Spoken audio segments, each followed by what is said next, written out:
Some UM students are learning a new kind of water sport. And others are pedaling around campus with new wheels. We have these stories and more on UM News this morning. I'm Sean Rainey. And I'm Emily Adamson. UM's Cruiser Co-op bike rental program has shiny new reasons to encourage people to get out of their cars and onto their bikes. Photographer Shea Rivard and I found out how the program is expanding. My personal bike has a flat tire and I was in a rush to come to school. UM student Emily Shembra needed a quick fix when she found herself in a time crunch. Instead of being late for class, I decided to just walk and then rent a bike once I got here to get around.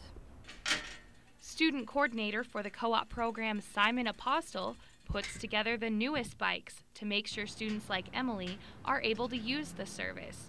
The new cruisers will replace the older models. Some have been around since the co-op began more than 10 years ago. They get used a lot. It's been a very successful program, but that does mean that after a certain point,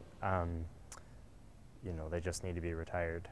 Apostle says the co-op program helps reduce traffic around the university. Anything that we can do to help cut down on that congestion is definitely going to be a good form of outreach. The bikes allow UM students to make an environmentally friendly choice. Having these yellow bikes here is an incredible resource. And as far as around campus and around town, yeah, the more bikes, the more alternative transportation, the better. There it is. So how many new bikes does UM Transportation have? They have 15 of the new cruisers, and you'll probably see them around campus within the next 2 weeks. I think I'm going to rent one of those. It would save me a ton of time. Students aren't just moving from class to class, they're also staying active in the water. A new style of water polo involves using inner tubes to move around. Students have formed teams to play in the Intramural Sports League at UM. Irish student Will O'Shea says staying on the inner tube can be challenging while trying to hold on to the ball.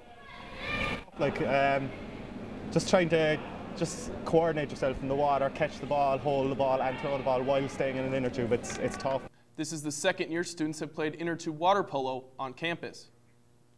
That looks like a unique workout, but students have other options to keep fit, including dancing. The beginning Argentine tango class introduces the figures, techniques, and cultural aspects of the dance. Instructor Diego Bocchino says he loves to teach tango because it brings something new to the Missoula area. I really wish that we can make that possible. That when we leave Missoula, we made a contribution to the city and to the culture in the city. Students and members of the community can catch tango classes at the Downtown Dance Collective. UM students are also reaching out to help others on and off campus. The UM equipment team prepares players and coaches for game days by testing headsets, setting up field equipment, and handing out gear to players. The Equipment Center assists more than 300 student athletes on 14 teams.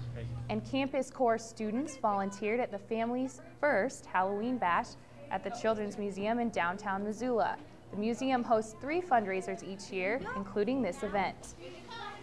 That's the news from UM this week. You can watch and comment on these stories at umnewsmontana.blogspot.com. Thanks for tuning in. We'll hope you'll join us again next time.